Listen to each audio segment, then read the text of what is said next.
Assalomu alaykum. Tarixda shunday buyuk sarkardalar borki, ularning nomi eshitilishi bilan butun imperiyalar titragan. Shunday insonlardan biri, bu buyuk sarkarda, strateg va davlat arbobi Amir Temur. U janglarni faqat qilich bilan emas, balki aql, reja va eng muhimi, dushman psixologiyasini o'rganish orqali yutgan. Bugun biz siz bilan aynan uning maxfiy harbiy taktikalari, jang maydonida qo'llagan sirli usullari va u nima uchun deyarli har doim g'alaba qozonganini bilib olamiz. Amir Temurning eng katta kuchi, bu uning oldindan o'ylash qobiliyati edi. U hech qachon jangni tasodifga tashlamagan. Har bir harakat, har bir qadam oldindan rejalashtirilgan edi. Amir Temur qo'llagan soxta chekinish taktikasi uning eng xavfli va eng ko'p g'alaba keltirgan usullardan biri bo'lgan. Bu oddiy orqaga qaytish emas, balki oldindan puxta rejalashtirilgan tuzoq strategiyasi edi. Soxta chekinish, bu jang paytida qo'shin ataylab orqaga chekinayotgandek ko'rinish beradigan harbiy taktika bo'lib, uning asosiy maqsadi dushmanni tuzoqqa tushirishdir. Amir Temur bu usulni juda mukammal darajada qo'llagan va uni oddiy hiyla emas, balki strategik rejaga aylantirgan. Jang jarayonida Temur qo'shini dastlab dushmanga qarshi chiqadi va ma'lum vaqt qarshilik ko'rsatadi. Keyin esa to'satdan orqaga chekingandek bo'ladi. Dushman buni ko'rib, Temur qo'shini zaiflashdi deb o'ylaydi va tartibsiz holda oldinga intiladi. Aynan shu paytda eng katta xato boshlanadi. Dushman safi buziladi, tartib yo'qoladi va ular ehtiyotkorlikni unutadi. Shu vaziyatda Temur oldindan tayyorlab qo'yilgan rejani ishga tushiradi.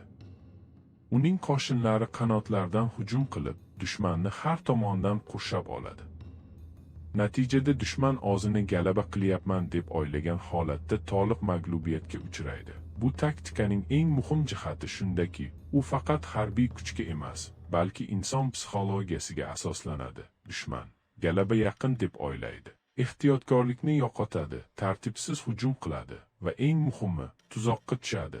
Amir Temur aynan shu xatolardan foydalanib, jangni o'z foydasiga hal qilgan.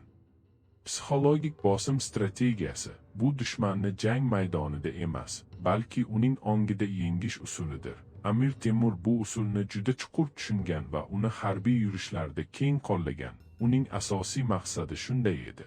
Dushman jang qilishdan oldin o'zini yengilgan deb his qilsin. Temur ba'zi hududlarda qattiq jazolar qo'llagan va bu haqda boshqa joylarga ataylab xabar tarqatgan.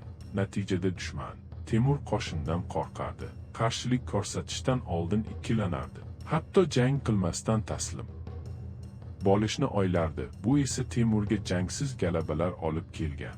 Amir Temur dushmanni faqat jismonan emas, balki ruhiy jihatdan ham sindirishga harakat qilgan. U shunday muhit yaratgan, dushman o'zini kuchsiz his qilgan.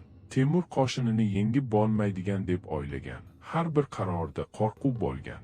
Natijada dushman jangga kirishdan oldin ichidan mag'lub bo'lgan. Temur ayrim qarshilik ko'rsatgan shaharlarni juda qattiq jazolagan.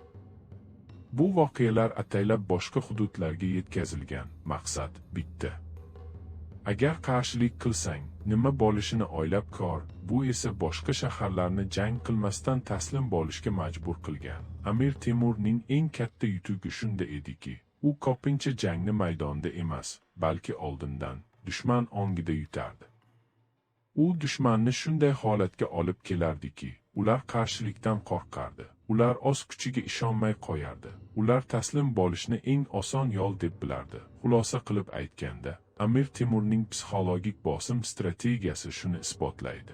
Jangda har doim eng kuchli qurol bu qilich emas, balki inson ongidir. Amir Temur dushmanni sindirish uchun avval uning ruhiyatini sindirgan va aynan shu sababli u tarixdagi eng buyuk sarkardalardan biriga aylangan.